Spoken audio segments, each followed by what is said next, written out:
अस्सलाम वालेकुम friends, welcome back to top smarties drama serial Bajjo.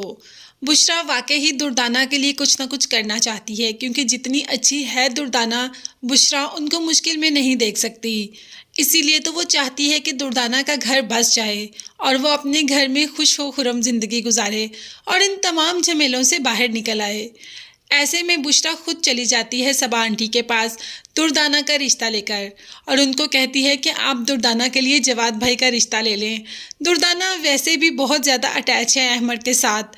अब तो वाकई ही सबा भी सोचने पर मजबूर हो जाती है कि ये लड़की कह तो ठीक रही है, दुर्दाना और अहमद एक दूसरे से बहुत अटैच हैं और मुझे वैसे भी जवाद की शादी सिर्फ़ और सिर्फ अहमद के लिए करनी है। मुझे जवाद की दुल्हन से क्या गर्ज, बस वो अपने बच्चे को संभाले और मुझे क्या चाहिए।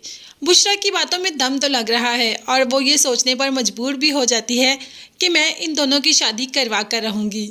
मगर जब जवाद से बात करती है तो जवाद तो इनकार कर देता है कि अब इस उम्र में मैं किससे शादी करूं और एक बच्चे के होते हुए कौन मुझसे शादी करेगा। अब तो कह देती है सबा कि क्यों दुर्दाना है ना, वो कितनी ज़्यादा अटैच है अहमद के साथ और हमें तो अहमद के लिए एक अच्छी माँ की ज़रूरत है और दुर्दाना से बेहतर माँ तो कोई हमारे अहमद को मिल ही नहीं सकती। जवाद यही कहता है कि वाकई ही दुर्दाना अहमद के साथ तो बहुत अटैच है, लेकिन क्या वो मुझसे शादी करेगी? क्यों नहीं करेगी? तुम जैसा शख्स मिल जाए, इतना अच्छा इज्जत करने वाला, और एक औरत को क्या चाहिए? इतना अच्छा बच्चा, इतनी अच्छी फैमिली, और क्या चाहिए दुर्दाना को? मैं खुद जाकर बात करूंगी दुर्दाना से। मगर यहाँ पर मुसरत तो बहुत ज़्यादा खुश है क्योंकि रोहेल के दोस्त की शादी पर जो सब जा रहे हैं, इसीलिए तो अपना सबसे हैवी जोड़ा निकाल लेती है कि टिकटॉक बनाने के लिए कंटेंट भी मिल जाएगा। अब बुशरा कहती है कि बज्जो तुम इतना हैवी ड्रेस पहन के जाओगी, तो बज्जो भी कह देती है कि देखो ना, पहना हुआ तो प्यारा लग रहा है ना, मतलब पैसा वसूल तो हो जाएगा ना। बुशरा कह देती है कि ये ड्रेस उतारें, आप ये नहीं पहन के जाएंगी, कुछ लाइट सा पहन के जाएं। और बज्जो भी दुपट्टा उसके मुंह पर मारकर चली जाती है।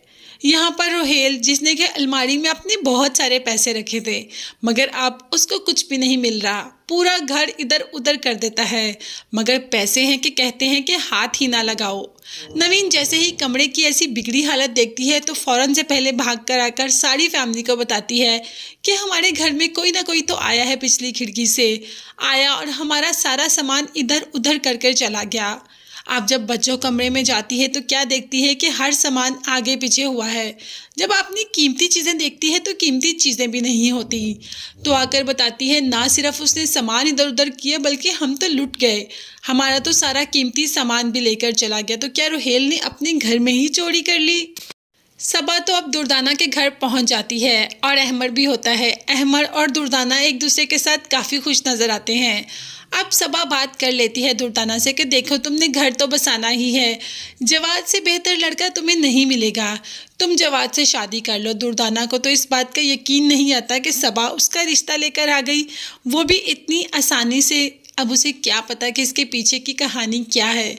जब तक वो कहानी के बारे में जानती है, आप मेरे चैनल को सब्सक्राइब कर लें। मुझे और मेरी फैमिली को अपनी दुआ में याद रखेगा। नेक्स्ट वीडियोस तक के लिए अल्लाह हाफिज़, bye bye and take care.